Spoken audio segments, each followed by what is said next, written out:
Salut la famille, j'espère que vous allez bien. Bienvenue sur notre chaîne préférée Chronique Afrique. Nouvelle information du côté du Burkina Faso. Le réseau national de lutte anticorruption a lancé ce 26 novembre 2024 à Ouagadougou son rapport 2023 sur l'état de corruption au Burkina Faso. Il ressort de ce 22e rapport que la police municipale est première dans le classement des services corrompus avec un score de 52,21%. Le rapport sur l'état de la corruption au Burkina Faso est un examen critique que le réseau national de lutte anticorruption fait sur la gouvernance du Burkina Faso. Le sondage pour l'établissement du rapport 2023 a couvert 13 villes, 12 chefs-lieux de région administrative du Burkina Faso, hormis la ville de Dori et de Pouétenga. 2883 personnes ont été enquêtées avec un taux de couverture de 96% du 17 novembre au 9 décembre 2023. Au terme des enquêtes, la police municipale est en tête du classement des services corrompus avec un score de 52% selon l'indice composite de mesure de la corruption dans les administrations publiques. Elle est suivie par la douane et la police nationale qui ont respectivement un score de 37,17% et de 24,3%.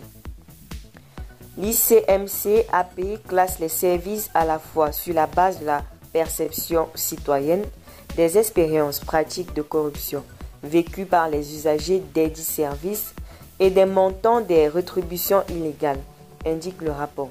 Cependant, la présentation des résultats du sondage 2023 sur l'état de la corruption au Burkina Faso montre que le phénomène connaît une baisse en 2023. En effet, 67,77% des enquêtés jugent les pratiques de corruption fréquentes, voire très fréquentes. Cette proportion était de 85,23% en 2021, soit une baisse d'environ 20 points de pourcentage, a indiqué le secrétaire exécutif. Le RENLAC note une volonté affichée des acteurs étatiques pour la lutte contre la corruption. Elle déplore cependant une absence d'action d'envergure au sommet de l'État contre ce phénomène.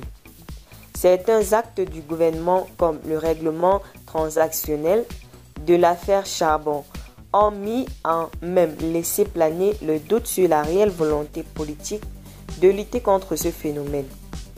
Au niveau des corps de contrôle de l'État, le RENLAC apprécie les efforts dans la lutte contre la corruption de l'autorité supérieure de contrôle de l'État et de la lutte contre la corruption de la justice. La presse, surtout celle d'investigation, a également été félicitée pour la mise au jour de plusieurs mauvaises pratiques au cours dans l'administration publique. Restez toujours courtois en commentaire et respectez les règles de communauté. N'hésitez pas de liker la vidéo.